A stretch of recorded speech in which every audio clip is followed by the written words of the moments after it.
Hello students, it's nice to see you and welcome to our new YouTube video. Today we are going to be talking about a part of American history.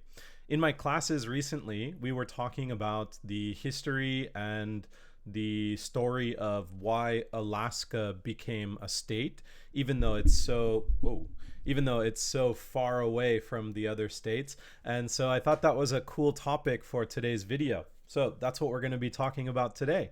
Let's get started. So today's topic is called Alaska, America's Most Important Purchase. All right, let's start. Hello everyone. Today we are going to talk about Alaska and how it became a part of the United States. Some historians say that it was the most important purchase that America ever made, and it brought a vast amount of wealth to the country. Back in the 1860s, Alaska wasn't American. It belonged to Russia. But Russia was having some money problems because of a war called the Crimean War. And they were worried that their enemy, Great Britain, might try to take Alaska from them. Around the same time, an important American leader named William Seward believed that America should own more land.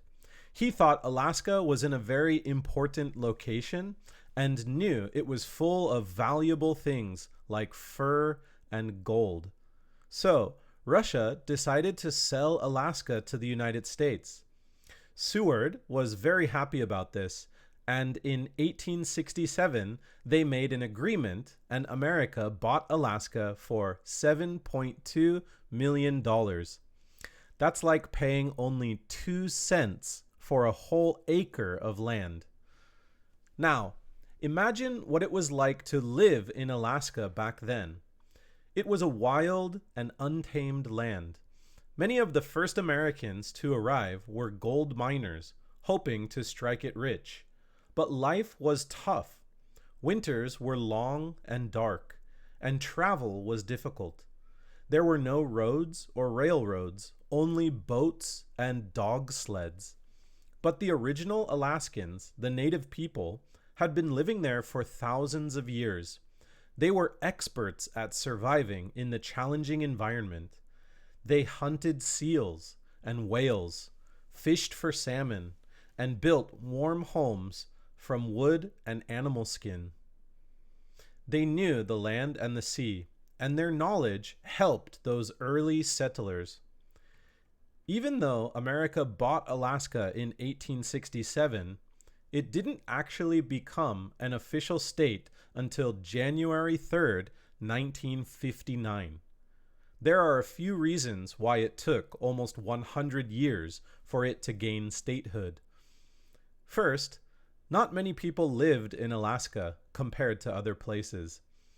Some people also thought Alaska wasn't rich enough to be a state.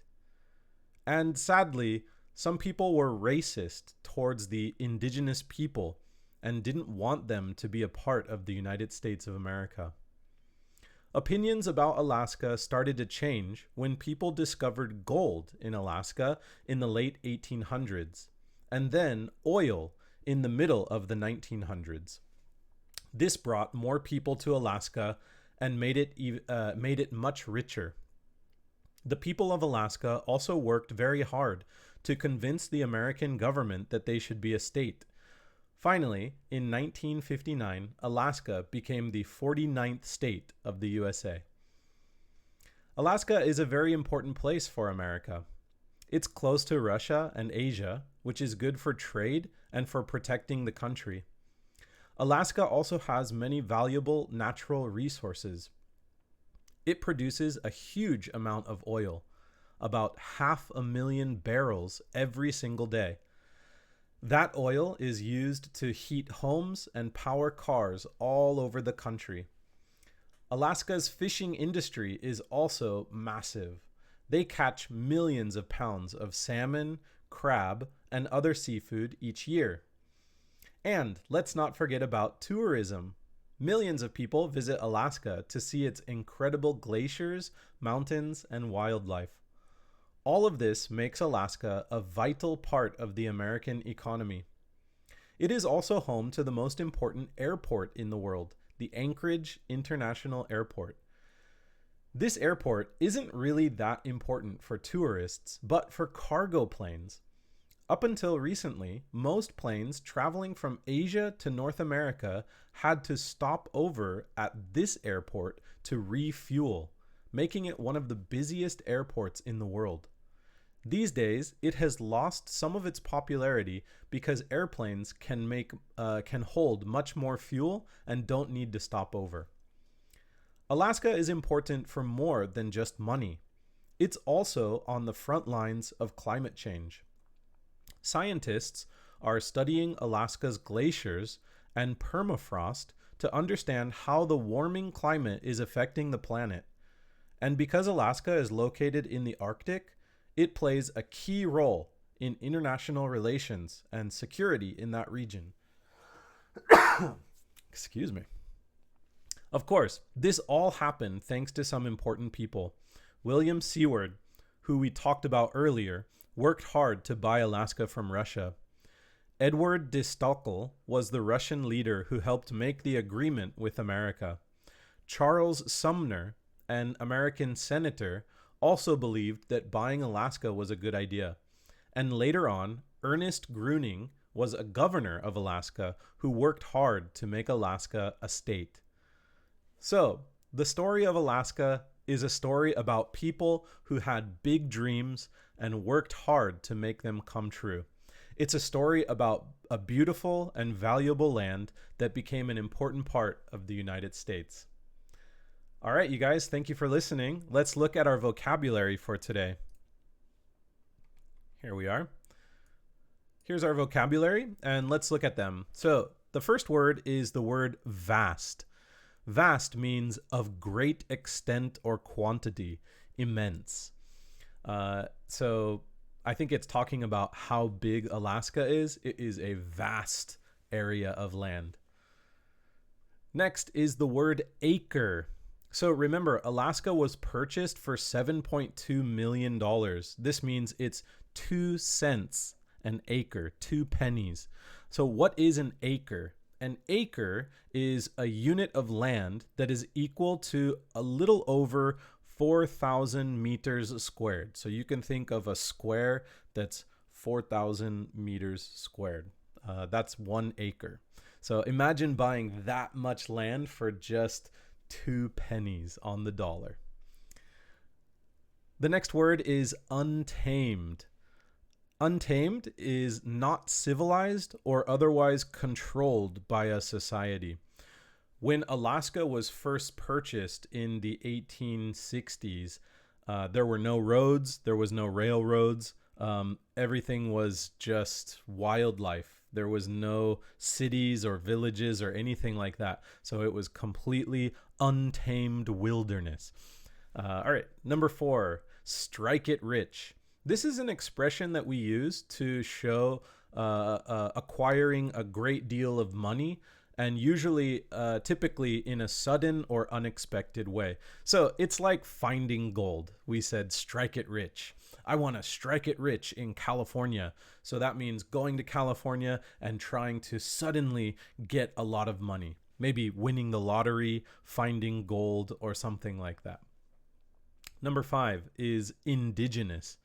So indigenous are the people existing in a land from the earliest times, or from before the arrival of colonists. Okay, now let's start talking about our discussion questions. Discussion question number 1 says, tell us a little history about a prefecture in your country. It doesn't have to be a big, long story, just something small, a little piece of history about a prefecture in your country. Number 2, do you know much about the indigenous people of your country? Remember, in Alaska, the indigenous people helped the new settlers learn to survive, build houses, and fish and eat food and things like that. So how about the indigenous people in your country? How did they survive in Japan? Number 3, if you visited Alaska, what is something you would like to do or try? For me, I would definitely like to try fishing. I've never been to Alaska, and I'm not very good at fishing, but I would like to try fishing in Alaska and catch like a big salmon or something like that. My father went fishing in Alaska for a long time, and I would like to try something that he tried when he was a young person as well. Number 4, have you ever wanted to visit the United States? And where would you like to go? Have you ever wanted to visit the United States? Where would you like to go? So tell us a state you would like to visit or something you would like to do or go see in the United States. And number 5, tell us about an important person from your country's history. In the Alaska article, we learned about Mr. Seward, who helped convince America to buy Alaska from Russia. That was a very, very important purchase for America. So tell us about an important person from your country's history. And I'm looking forward to hearing all about it. Okay, that's all for today's class. Thank you guys for listening, and I look forward to seeing your discussion questions. Goodbye, everyone.